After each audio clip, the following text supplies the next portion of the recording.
Sure. So I'm Stephanie Abreu. I'm a kinesiology adjunct instructor at Penn State Abington. Okay, and my name is Dr. Terry Stiles, and I teach English and speech communications and education and this magical course, Balancing Wellness at Penn State Abington. I also teach reading and English at both Montgomery County Community College and Bucks County Community. Maura? I am at Penn State Abington, and I am going to be a senior. Maura, turn your volume up a little bit. Oh, okay. Thank you. There we go. Victoria, And do you want to Victoria? introduce yourself? Hi, my name is Victoria, and I am a rising junior at Penn State. Thank you, guys. All right. We wait a few more minutes. One more person was coming in, I saw, but I don't see them. I don't think we're going to see anybody that's just dialing in on their phone. I think that's... Okay. And I do apologize. Everyone's screen is very tiny, so I will make sure that we will have plenty of time for questions and any kind of communication towards the end of the presentation, and I'll try to be mindful of if things pop up while we are talking. I guess we can start since it's time. All right. So what is Balancing Wellness all about? Well, this course was created at Penn State Abington by myself and Dr. Stiles. And we created this because we thought after the students came back on campus from the COVID-19 pandemic, we realized that the level of stress was extremely high. And we knew that there was something more that we can do. And so we wanted to develop this interdomain course that combined kinesiology and then different areas of the arts. And we actually taught this course last spring, so the spring that just wrapped up. We had a wonderful time teaching this, and we really did, and we were able to see how much this course actually impacted our students' wellness. So each different module that we had in this particular class focused on a different area of stress reduction, health and wellness, mindfulness, mindset. We'll get into that in a little bit more detail in a moment. But we did find that students really benefited from each module and the different tools that they applied to improve their health and wellness as it related to not just their academic success, but also their personal success. So let us move on. So here's just a little bit of some of what the modules that we included in this course. Now, mind you, we don't have an extensive amount of time to really go into great detail about the particulars, but with every single module that we completed, the students learned a different topic related to health and wellness. So for instance, we started off the course relating to mindfulness and mindset theory and how that applies to their health and wellness. We dived a little bit deeper into movement and discussed how movement relates to academic success, particularly exercise, aerobic and strength training exercise, and how that can actually impact academic success. We used research-backed materials to actually come up with some of these different things that we discussed and did as a group in class. Then we also moved on to movement and art for wellness, theater and music. We had lots of different people come in. I'll talk about that in a minute too. We also had a module on nutrition and wellness and equity and health in wellness. And I'll get into some of the more particulars with that in a second. But these were our major objectives throughout the entire semester. So it was a lot in sort of a short amount of time. So Terry, is this you or me? Yeah, I think so. Okay, so our library at Penn State's amazing. We chose many, many articles with the help of the librarian. And that we had the students not just read them, but we had them analyze them, synthesize them, and tell us the relationship that they found between what they read themselves and balancing wellness. So it was kind of a three-pronged approach. It wasn't just read it and tell us what you read.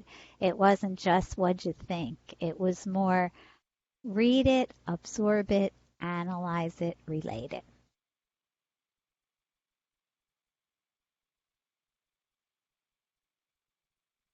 Again, our library was really helpful. I found these 5 ebooks. They were published in 2021, and our library was able to contact the publisher. It was Emerald Publishing, and they allowed us to use them as OER materials. So they're listed here. We use Drawing by Curie Scott. We use Music by Jay Yunes and Greenville Hancock's, and Theater by Sidney Cheek O'Donnell. And the students will tell you, but I think they enjoyed them. We also used a LibreText online. I'm a big fan of LibreText for all my courses. And that was Introduction to Art Design, Concept, and Meaning.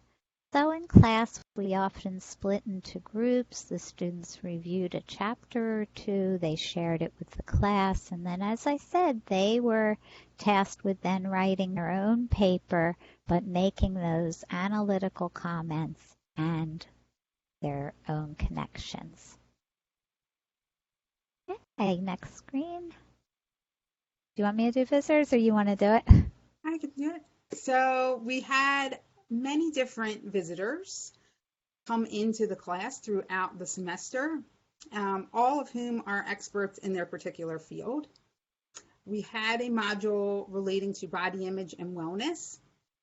And when we did that lesson, we had a very informative and interactive lesson with an assistant professor of biobehavioral health that came to the class and really got a lot of critical thinking from the students during their time and their experience with her as she visited our class. For art, we had a graphic artist that did an extremely in-depth presentation of how graphic art can actually impact wellness and is useful in stress management. For music, we had our school's choir director come in and did a very nice presentation on research-backed presentation of how music actually impacts our brain and how we're able to be more productive with our academics with the use of music. So all of the different guest presenters that came in really brought something different to the table, and it was really, really something that was impactful in the portfolios that they created toward the end of the semester. We also used assessments. So these were self-assessments that the students had to do at the beginning and the end of the semester. And sometimes within each module, they would have different assessments at the beginning and the end of each module as it related to the topic that we were talking about for that particular module. So for example, we had a module surrounding mindfulness.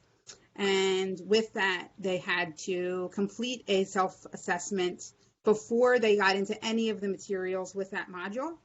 And then once that module was completed, they completed the same self-assessment. These were all done anonymously, as we couldn't see, anybody's answers to any of these self-assessments.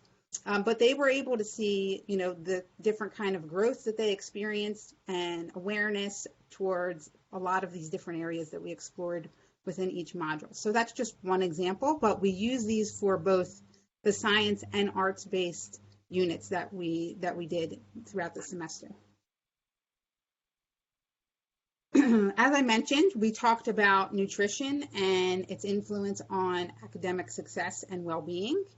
So not only did we just talk about basic nutrition and macronutrient consumption, we got into more particulars and used some of the open educational resources that we were so kindly allowed to use, and really had that relatable to how the foods and the different macronutrients, the different beverages they're choosing to consume throughout the day, particularly the time of day that they're consuming these different beverages, how that actually has an impact on their energy levels throughout different times of the day, their mood, and then with that, how that changes their awareness of their attention to their academics or even to the social aspects of their lives, and ultimately how it impacted their sleep, as sleep was a very big component of one of the modules that we talked about.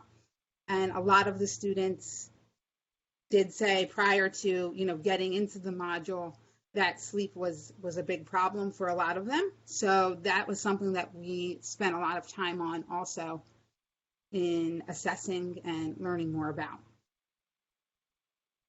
We also talked about movement or exercise and its relationship to wellness.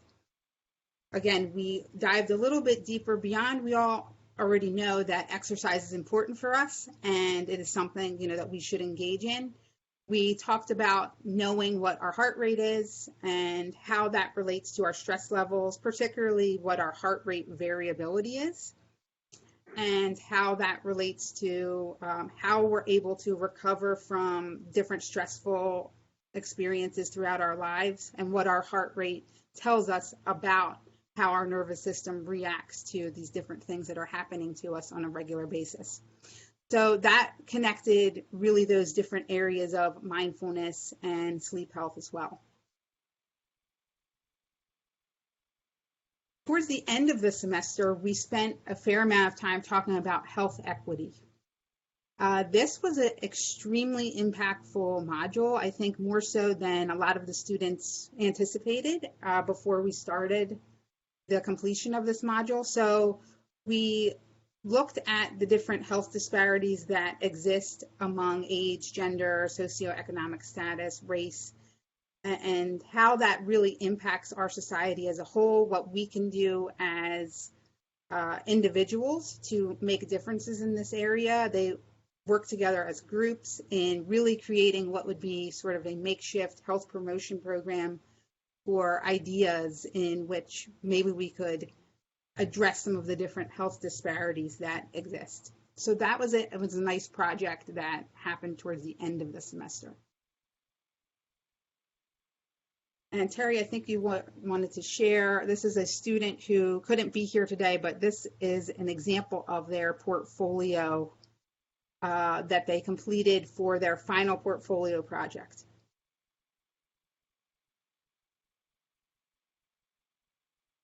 Are you here? All right, so this student's portfolio project, this person could not be here, but they focused in on, again, I mentioned that we talked about lots of different topics throughout these different modules. And they focused in on art and well-being, and certainly the research part of this particular course, as there was a lot that was researched as a group and then presented through projects and things of that nature, and lots of different mindfulness practices and planning and how that impacted this person's health. So one of the assignments... Steph, I got back on. I can do this part if you want. Okay. Thank you. I'm sorry I got knocked off. So Jawad really enjoyed this part, and I feel so bad he couldn't be here today to talk about it, because he felt that doing an autoethnography about an impactful day really, really helped him. And with the drawing, when Amanda came from Montgomery County Community College, she actually showed them how to be a graphic artist, and he was just so impressed with that, like to have a lesson at that high level, and he actually thought about doing graphic art going forward from that lesson. Music, he has asthma, so he said learning that music can help with asthma was so helpful to him. That was something he had never heard before. So those observations from him were so meaningful because, again, they were so personal. Okay, we can go to the next screen.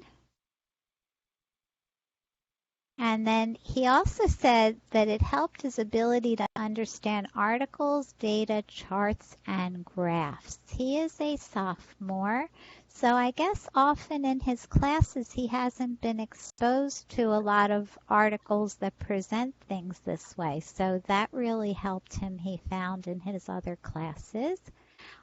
We kind of threw a lot at them, which we'll talk about. We might be cutting back next semester, but compiling research and presenting in a short time, he said that was incredible because we did have deadlines and they had so much to learn to establish all these objectives in one semester. It was really a lot. So he felt it helped him with his time management and his planning. And he found that a lot of the things we talked about can be implemented in his future careers. And when I asked him what he meant about that, he meant that he's going to definitely positively encourage when he gets a job that they have some kind of wellness program at his company. So that made me feel so good. Okay, next.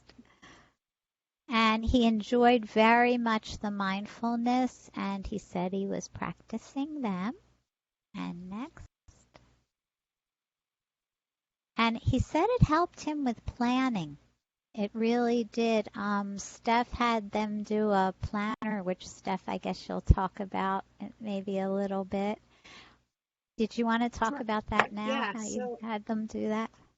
Sure. So one of the assignments at the beginning of the semester included the students completing a personal vision statement of what they really anticipated for their own health and wellness. It didn't necessarily have to be something that they were currently implementing, but it was something that they saw for their lives and what they wanted to see as a lifelong statement for what they wanted their lives to look like in respect to their own health and wellness. So in doing that, it also allotted them some time to really sit back and take a look at what am I doing with my time? How am I spending my time? Am I spending my time as wisely as I can? Or am I really spreading out my time so that I'm procrastinating and then getting extra stressed out because I'm wasting all this time doing something else where I could be doing something a little bit more productive and actually help to decrease my stress levels as a result.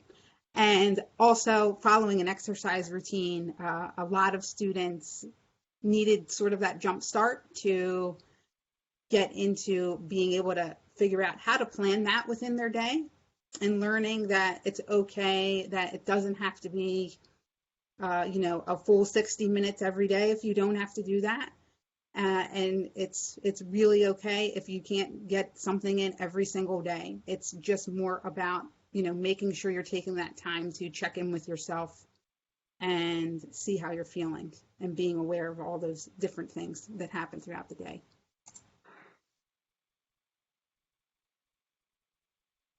And then he talked, do you want me to keep going? It's okay. And then he talked about how the physical and mental health of all these programs were helping him and helping him stay balanced. I also found out he was taking 7 courses.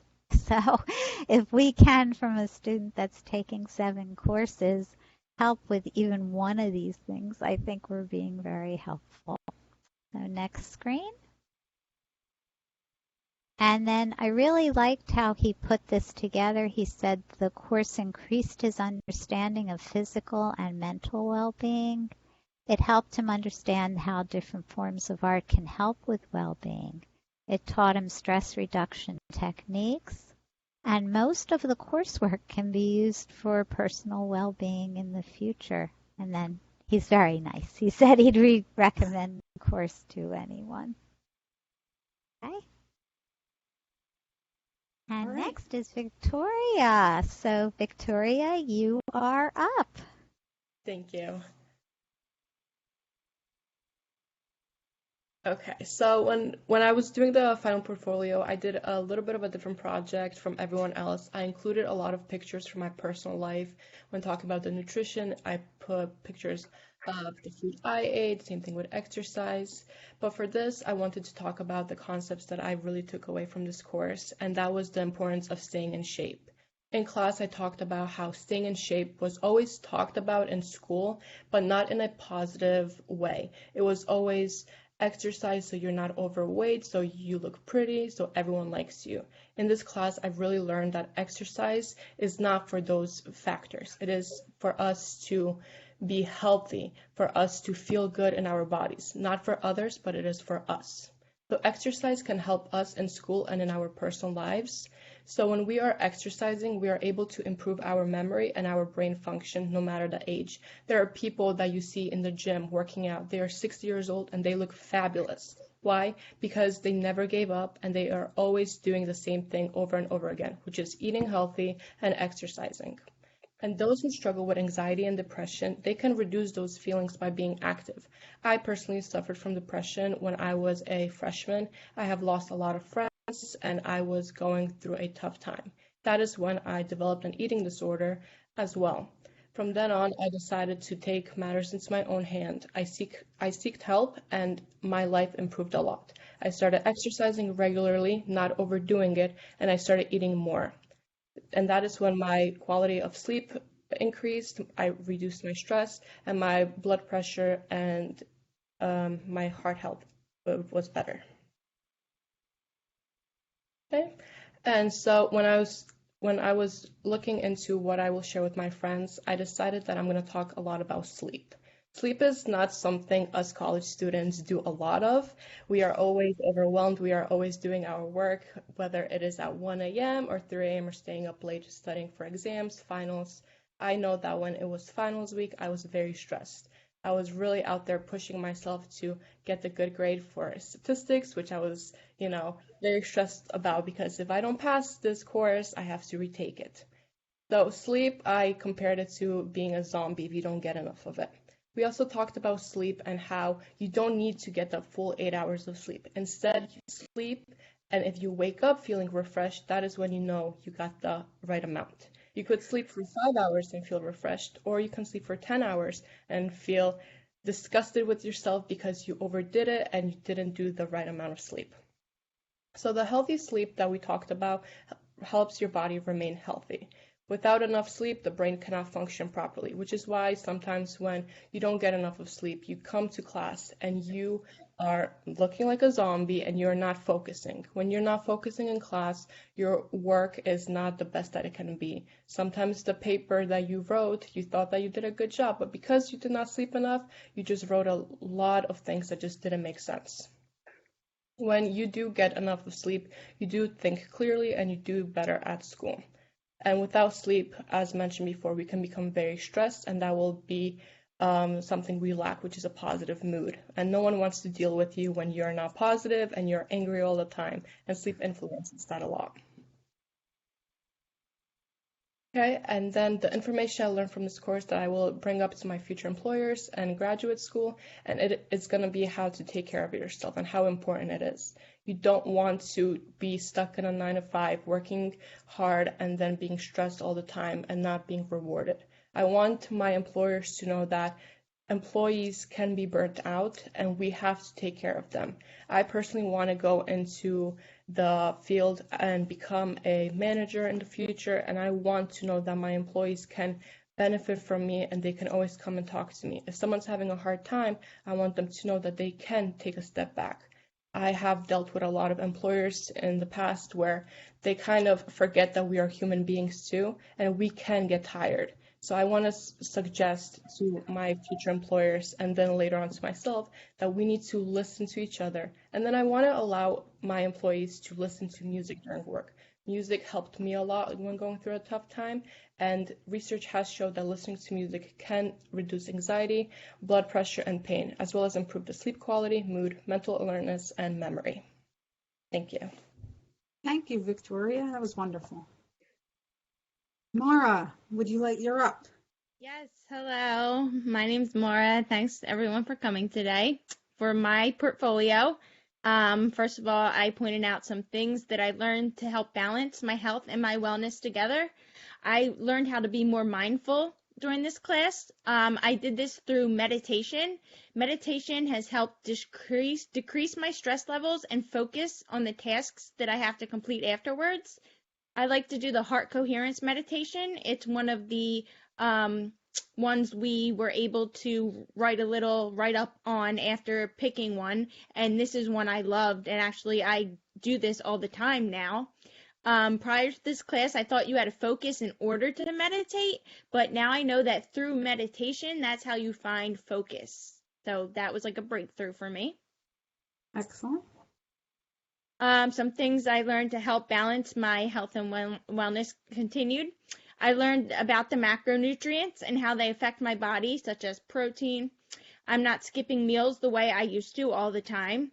I have incorporated protein bars, shakes, and cookies into my daily routine when I can't eat meals. I've also started taking a USP verified multivitamin every day to make sure that it's actually good quality. Things that I will share with my friends from this course is the main thing is the importance of working out and the right time to do it. It's best to work out within 60 to 90 minutes from when you wake up. This is now when I went from not working out at all to working out every single day within the first 60 to 90 minutes. I'm still a beginner, or right now I'm sort of moderate.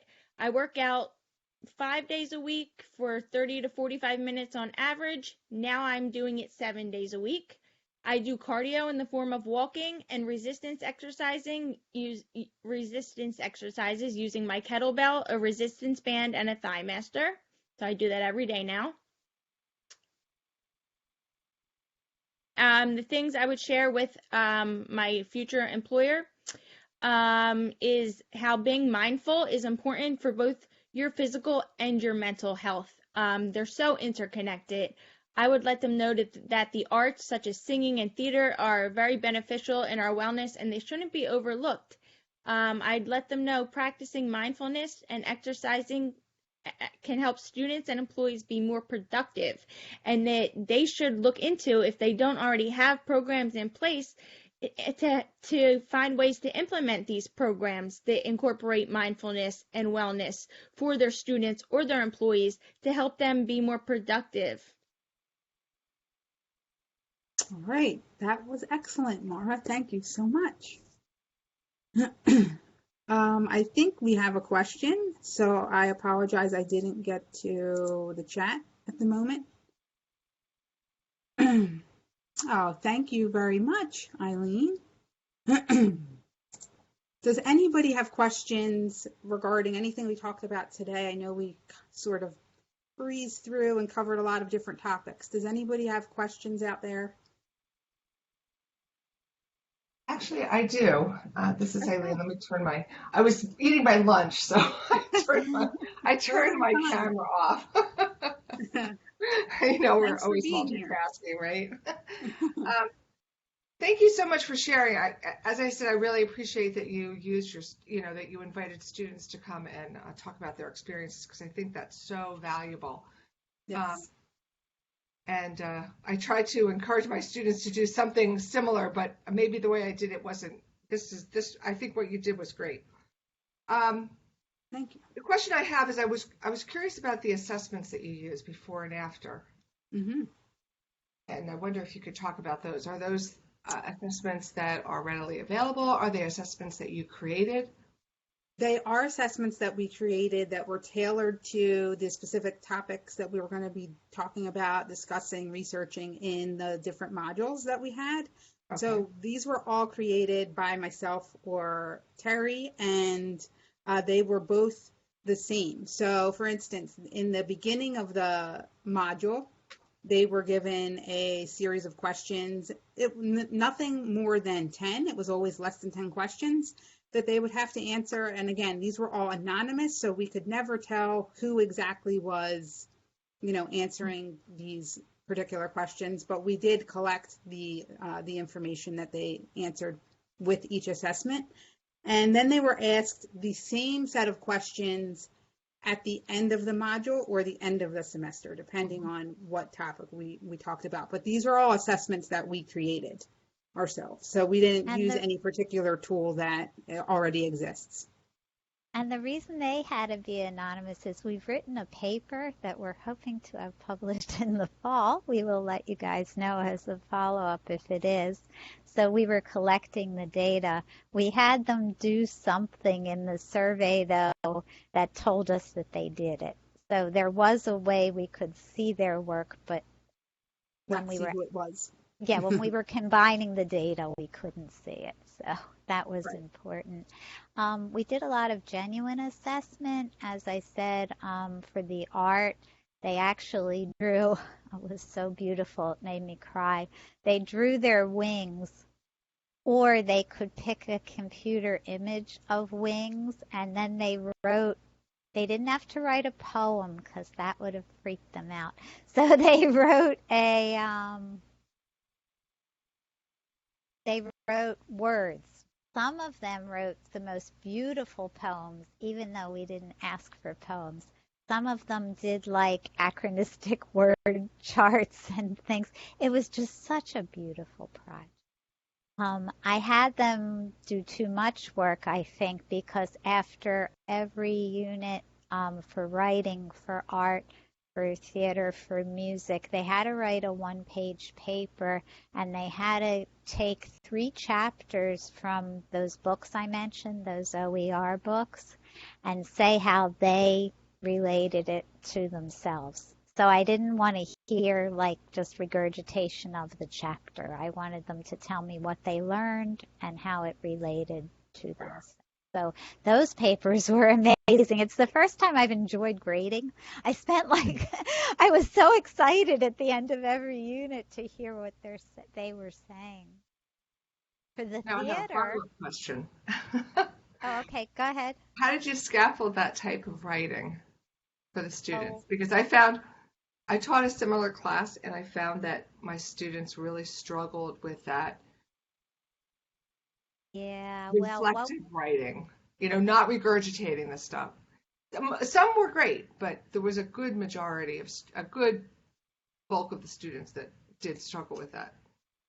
Well, I think we did it on the second one because I found that too on the first one. So I think the second one, we did it in class first. I assigned different chapters to different students, and they actually presented them, and they said their connection to them. So they got to see modeling each student doing it before we got to writing the paper. I remember, Steph, remember the group Ryan was in? They were all like self-disclosing so much on that first one. It was beautiful. It was beautiful. I think they felt comfortable once they were able to see what everybody else was sharing. And then once they got that comfort level, they just flew with it. And then it was fine after that. Looking forward to your paper. Thanks, Eileen. Hey, any other questions? Yeah, thank you. This is Charles Beam. Thank you very much for a marvelous presentation first and the research that you've done. Very exciting, and I think it's very appropriate, especially for Gen Z, in terms of looking at ways that we can be more helpful to their learning and their educational processes. It sounds, Terry, like what you're doing with the one-page papers is really a lot of reflective journaling. Is that what I'm hearing? That's so interesting you say that. Actually, the papers were more, did you read it and did you understand it and could you analyze it and could you reflect on it? Okay. We had them keep journals. And we didn't talk about the journals so much. We said just as you go through the process, please jot down how you're going to learn what you use towards your wellness. And guess what? When we did our statistics compilation, I said to Stephanie, this can't be right. This can't be right. This can't be right. Because a lot of stuff, when you do this, it isn't really statistically significant and qualitative studies that you're trying to present quantitatively, but journaling went up 45%.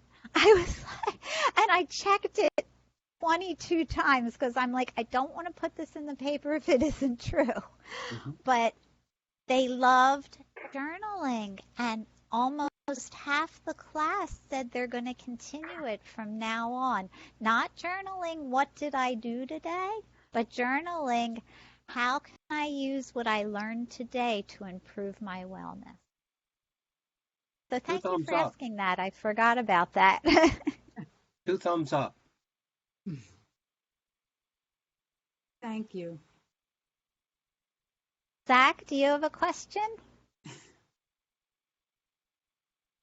Will these PowerPoint slides be available? Has Faculty of the Future asked that you download those someplace or something? Are you aware of that? Last year they compiled them and they put them out on YouTube because Okay. I was able to watch ours, so I'm sure they'll do the same this year. Great. Would Congratulations to the students that have done so well. Your presentations were authentic and professional and very impressive. Thank you. You're welcome. Oh, I have a question for the students. Great. Did you share what you learned in this class with friends? Or how did you share what you learned? You know, you've been asked to relate it towards your future work situations or schooling situations, but I was just curious how this filtered out from there, Yes. in your current life. I actually did when it comes to working out. People will ask me if I work out, what I do, and I talk about this class and how I used to not work out, and now it's part of my everyday routine. I've done it for like every single day for over 2 months now. So it gives me energy, it helps me focus, set my attentions for the day. I don't feel right if I don't do it. So I tell people the time I work out in the morning, and I tell them what types of exercises I do. So it helps people, and people have asked me directly, do I work out and what I do? So I'm able to share a lot with them. Great. Personally, for me, I took kinesiology first in the fall, and Stephanie was just such a great professor that when it was time for the spring semester, I found another class, which was kinesiology, this class, and it satisfied the credit I needed. So I was like, you know what, let me just take it. It was a great first experience. Let me do it again. But it was completely different than what I thought I was going to do. And it really opened up my eyes. And within a month of classes, I was texting my friends and I was talking to them because they're big into the gym and wellness. And I was saying, hey, I just learned about this and that. And it just all started piecing together and made sense when we were talking about music and how, sometimes you need to listen to that music to break away from it and how it relieves your stress. I always just listen to music because it's something I do, but I never thought about it how I need music in order to be where I am. The less stress I feel is because of the music I listen to. I started journaling a lot, and I really told my friends too, and I was like, you should really try it sometimes. Not even to talk about, oh, today I woke up, I did this and that, this is how much food I ate, but actually write about how you're feeling too. And also through this class, I told my friends to take one day out of your week and just write down everything you ate and see if it was enough. When I started doing this, I realized maybe the reason why I'm not having so much progress is because I'm not eating enough. I am hitting the gym as I should, I am exercising, but I'm not seeing results as quickly as I wanted them to. So I really looked down on my notes and I was like, okay, I'm skipping breakfast, which we should be eating a lot of. Then I come home late at night and I realize I'm not going to eat late at night because I don't want to gain the weight, go to sleep, with all the calories. That's what I learned. And so being away from home and being at school, I had to be on my own where I'm learning how to cook on my own, surviving without my parents. So this class helped me reflect on the foods I'm eating and how I'm dealing with the stress. So I also brought it to my friends. That's great, Victoria. Thank you. Thank you for sharing it. Your voice is really important. It is. You're showing up. Good for you. Eileen, where do you teach? So I'm at Penn State Lehigh Valley, Terry. I've seen you many times. Okay.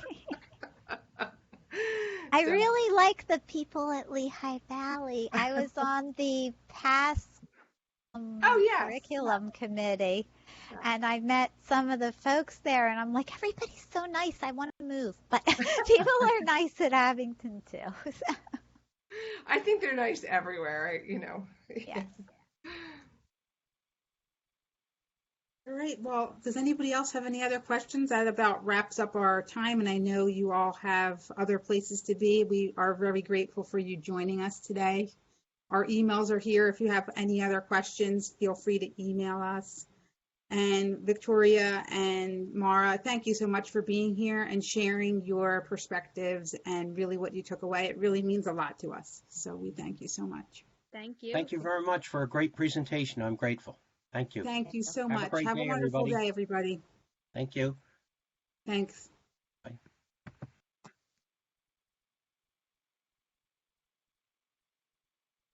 All right. Girls, best conference ever. Amazing That was great, job. guys. Amazing job. I think you were going to try to make me cry. Still, you need to sit still. I'm But like, I- oh, So don't do that. beautiful.